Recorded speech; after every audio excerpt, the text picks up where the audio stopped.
नमस्कार प्रेक्षकांनो, घरोघरी मातीच्या चुली या मालिकेच्या आजच्या भागामध्ये इथे जानकी खूपच जास्त टेन्शनमध्ये असते. खूप उशीर झालेला असतो तरीसुद्धा ऋषिकेश घरी आलेला नसतो. तेव्हा आता जानकी काळजीत असते. ती म्हणत असते की हा उन्हाळ टप्पू कुठे राहिला. हा उन्हाळ टप्पू इतका बेजबाबदार असेल असं मला वाटलंच नव्हतं. तेव्हा इथे आता जानकीला मकरनने ऋषिकेशचा नंबर पाठवलेला असतो. तेव्हा जानकी ऋषिकेशला फोन करत असते तर त्याचा फोन स्विच ऑफ असतो. तेव्हा जानकी म्हणत असते की ऋषिकेशचा फोन स्विच ऑफ आहे. आता मी त्याला कसा काय कॉन्टॅक्ट करण्याचा प्रयत्न करू.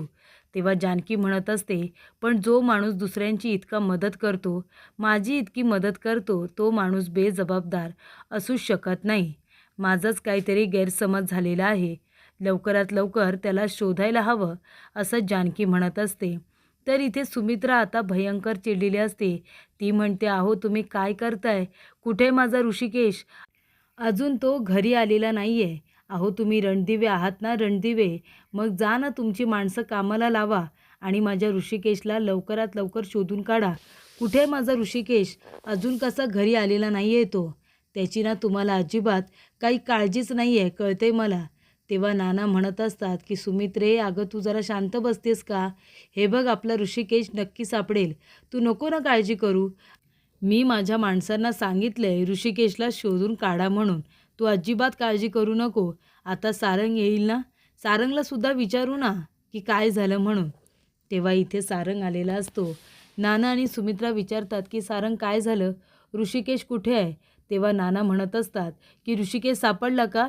सारंग म्हणतो, नाही नाना, दादाचा काही पत्ता नाही आहे. मी सुद्धा त्याला सगळीकडे शोधलं. पुन्हा तो राहतो त्या घरीसुद्धा गेलो, पण दादाचा काहीच पत्ता नाही आहे. सुमित्रा म्हणत असते, कुठे असेल माझा ऋषिकेश?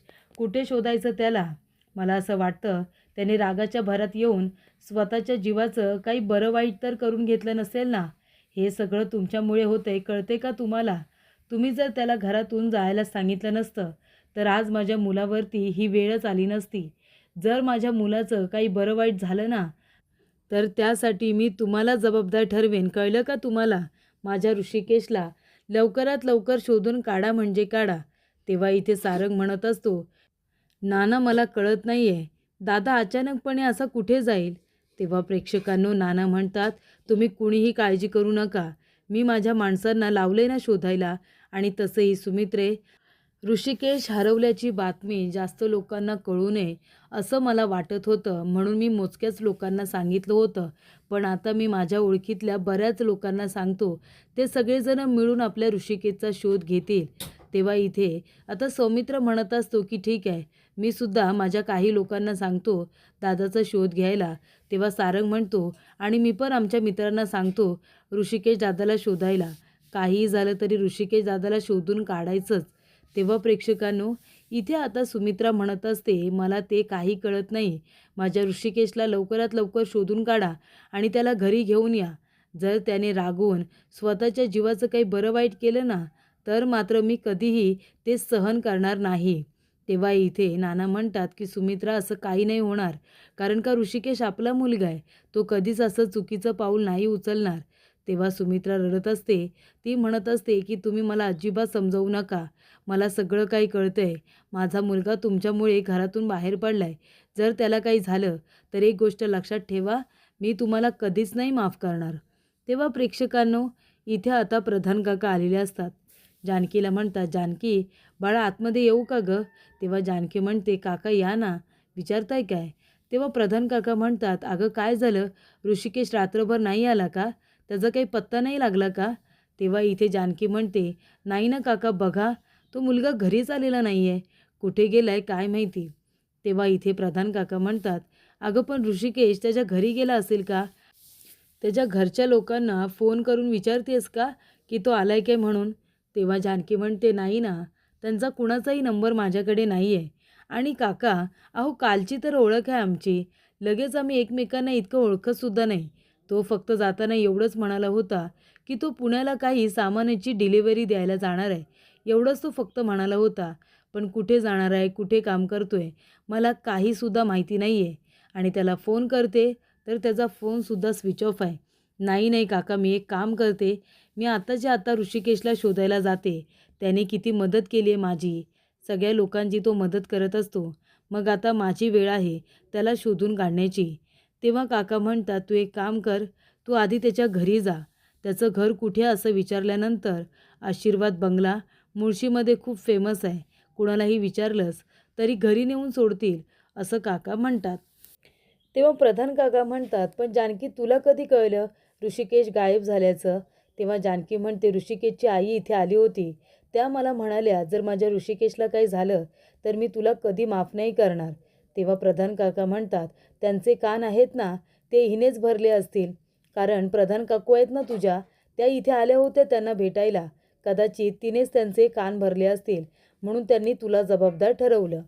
त्यानंतर प्रेक्षकांनो, इथे आता ऐश्वर्या आणि मकरन एकत्र छान कॉफी एन्जॉय करत असतात. तेव्हा इथे मकरन म्हणत असतो की चला आता महत्त्वाचं काम झालेलं आहे. ऐश्वर्या, तुझ्यामुळे त्या ऋषिकेशला त्या मुलीपासून लांब ठेवू शकलो. तेव्हा इथे ऐश्वर्या म्हणते, हा मग काय? ऐश्वर्याने सांगितलेला प्लॅन कधीच खाली जात नाही, तुला माहिती आहे ना.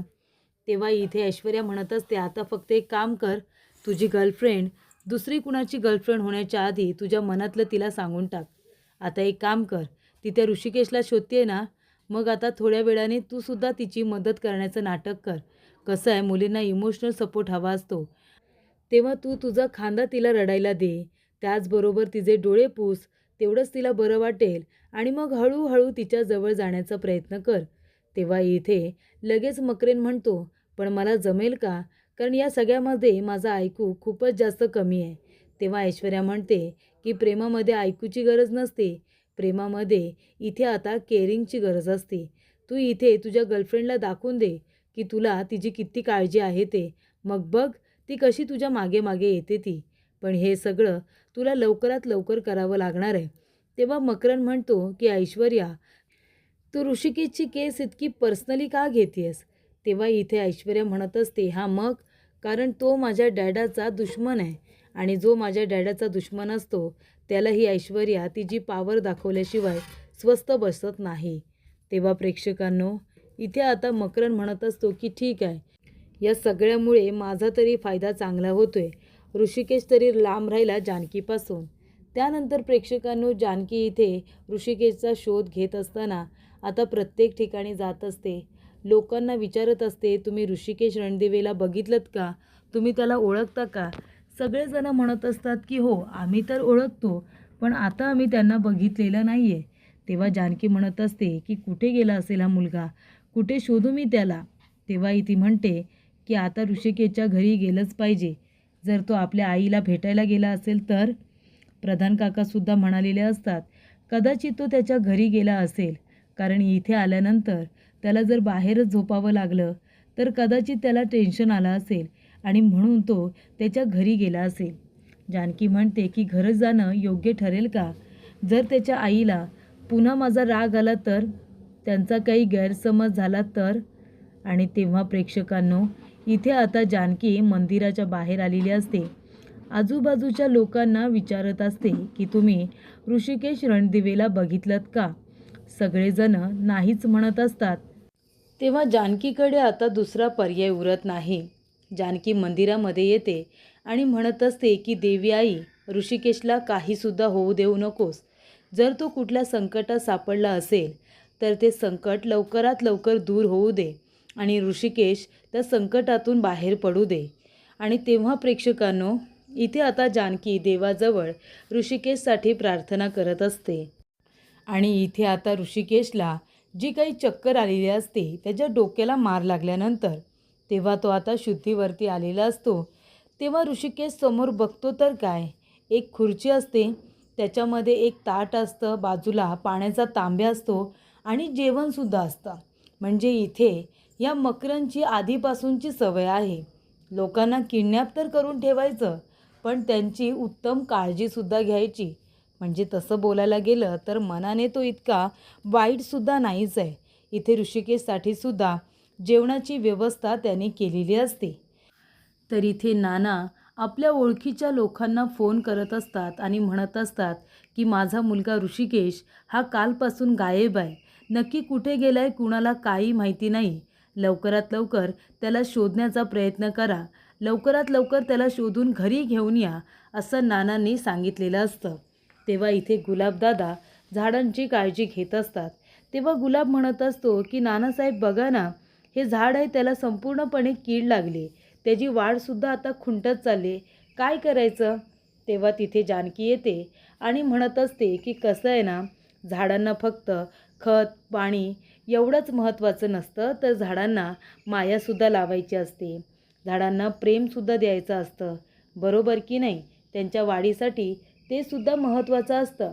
आता या झाडाला कीड लागली आहे ना, एक काम करा, त्याला ताकाचं पाणी घाला, नाहीतर त्याच्यावरती थोडीफार औषध फवारणी करा, बरोबर की नाही? नाहीतर आपलं चहाचा चोथा असतो ना, तो त्यांच्या मुळाशी टाकला तरीसुद्धा चालतं, असं इकडे आता सांगण्यात आलेलं असतं. तेव्हा प्रेक्षकांनो, नाना म्हणत असतात की तू झाडांवरती खूपच जास्त प्रेम करतेस वाटतं, झाडांबद्दल तुला खूप काही माहिती आहे. ती म्हणते फक्त झाडांवरच नाही, आजूबाजूच्या प्रत्येक गोष्टीला मी जीव लावत असते, सगळ्यांवरती माया करत असते. तेव्हा इथे नाना म्हणतात की तुझे विचार ऐकून खरंच खूप छान वाटलं, पण तू आहेस तरी कोण आणि तू इथे कशी? तेव्हा इथे जानकी म्हणत असते की तुम्ही नानासाहेब रणदिवे ना, ऋषिकेशचे वडील. बघा ना नाना, म्हणजे इथे ऋषिकेश कालपासून गायब झालाय, मी सुद्धा त्याला शोधते, तो घरी परत आलाय का? तर इथे नाना म्हणतात की नाही, तो घरी परत आलेला नाही आहे, मी सुद्धा माझी माणसं त्याला शोधण्यासाठी आता कामाला लावली आहेत. तेव्हा जानकी म्हणते मी सगळीकडे त्याला शोधलं, पण त्याचा कुठेही पत्ता नाही आहे. तेव्हा इथे ही गोष्ट तुला कशी कळली? जानकी म्हणते मी चाळीमध्येच राहते ना, ऋषिकेश कालपासून मला दिसलेला नाही आहे आणि ऋषिकेशच्या आईसुद्धा आल्या होत्या चाळीमध्ये, त्यांचा असा गैरसमज झाला आहे की ऋषिकेश माझ्यामुळे गायब झालेला आहे. पण प्लीज नाना, तुम्ही त्यांना सांगा हां, की ऋषिकेश गायब होण्यामागे माझा खरंच काही हात नाही आहे. उलट मलासुद्धा त्यांच्याकडूनच कळलं की ऋषिकेश गायब झालेला आहे, तो पुण्याला जायला निघाला होता आणि नंतर तो घरी परत आलाच नाही. तेव्हा आज मी दिवसभर त्याला शोधते. तेव्हा इथे नाना म्हणत असतात की हे बघ बाळा, कसं आहे ना, सुमित्रा ऋषिकेशची आई आहे आणि तिला आपल्या मुलाची काळजी आहे गं, म्हणून ती जास्तीचं सुद्धा तुला बोलली असेल, म्हणून सुमित्राच्या वतीने मी तुझी माफी मागतो. जानकी म्हणते नानासाहेब प्लीज तुम्ही माफी मागू नका, फक्त ऋषिकेशचा काही पत्ता लागला तर प्लीज मला कळवा. नाना म्हणतात अगं कसं कळवणार, तुझा नंबर नाही आहे ना माझ्याकडे. तेव्हा जानकी म्हणते मी तुम्हाला माझा नंबर देते आणि प्लीज जर ऋषिकेशचा काही पत्ता लागला तर मला नक्की कळवा आणि जर मला काही कळलं तर मी तुम्हाला सांगेनच. तेव्हा नाना म्हणतात की सुमित्राच्या बोलण्याचा राग मानू नकोस, तिला ऋषिकेशची काळजी आहे म्हणून ती तुला जास्तीचं बोलली असेल. तेव्हा जानकी म्हणते अजिबात नाही, मला त्यांच्या बोलण्याचा अजिबात राग नाही आला. तेव्हा नाना म्हणतात समजूतदार आहेस. तेव्हा जानकी म्हणते त्यांचा मुलगा कालपासून गायब आहे, म्हणजे त्यांना काळजी तर वाटणारच ना. त्यानंतर प्रेक्षकांनो, इथे आता जानकी म्हणते बरं ठीक आहे नानासाहेब, मी येऊ का? मी सुद्धा जरा ऋषिकेशला शोधते, तो नक्की कुठे गेलाय हे मी सुद्धा शोधून काढण्याचा प्रयत्न करते. असं म्हणून सगळ्यांना बाय करून ती सुद्धा आता जायला निघालेली असते. त्यानंतर प्रेक्षकांनो, नानांना आणि गुलाबला दोघांनासुद्धा जानकी खूपच जास्त आवडते, खूपच गुणी आहे असं त्यांना वाटत असतं. त्यानंतर प्रेक्षकांनो, इथे आता सुमित्रा मंदिरामध्ये आलेली असते. ती म्हणत असते की देवी आई, माझा ऋषिकेश जिथे कुठे असेल त्याला सुखरूप ठेव, त्याच्यावरती कुठलंही संकट येऊ देऊ नकोस. तेव्हा गुरुजी म्हणतात नाही येणार, ऋषिकेशवरती कुठलं संकट नाही येणार. सुमित्रा तुम्ही अजिबात काळजी करू नका, असं आता गुरुजींनी सांगितलेलं असतं. त्यानंतर प्रेक्षकांनो, जानकी आता सगळीकडे ऋषिकेशचा शोध घेत असते. तेव्हा इथे मकरन येतो आणि म्हणतो जानकी अगं तू इथे काय करतेस? जानकी म्हणते मकरन अरे ऋषिकेशला शोधते, ऋषिकेशचा अजून काहीच पत्ता लागलेला नाही आहे. तेव्हा मकरन म्हणत असतो की चल मी पण तुझ्याबरोबर येतो त्याला शोधायला. हे बघ आपण सगळीकडे ऋषिकेशला शोधूया, हवं तर पोलिसांची सुद्धा मदत घेऊ. तेव्हा जानकी म्हणते थँक्यू सो मच, तू माझी इतकी मदत करतोयस. तेव्हा इथे मकरन म्हणत असतो जानकी अगं मी नाही तुझी मदत करणार तर कोण करणार, आणि तुला तर माहिती आहे ना मला तुझी काळजी घ्यायला मदत करायला किती आवडतं ते. तेव्हा जानकी म्हणते काय? तेव्हा मकरन म्हणतो काही नाही, चल बस ना गाडीमध्ये, आपण ऋषिकेशला सगळीकडे शोधूया. तेव्हा जानकी म्हणते ठीक आहे. आणि जानकी आणि मकरंद दोघेही आता गाडीमध्ये असतात. तेव्हा मकरंद आपल्या मनामध्ये म्हणत असतो की ऐश्वर्या तर बरोबर बोलली होती, तिचा प्लॅन नक्कीच वर्क करतोय. ऋषिकेशला शोधण्याच्या इथे आता कारणामध्ये मी जानकीची मदत करेन आणि मग त्याचबरोबर तिचं मनसुद्धा जिंकून घेईन आणि मग हळूहळू माझ्या मनामध्ये जे काही आहे ना तिच्याबद्दल ते तिला सांगून टाकेन.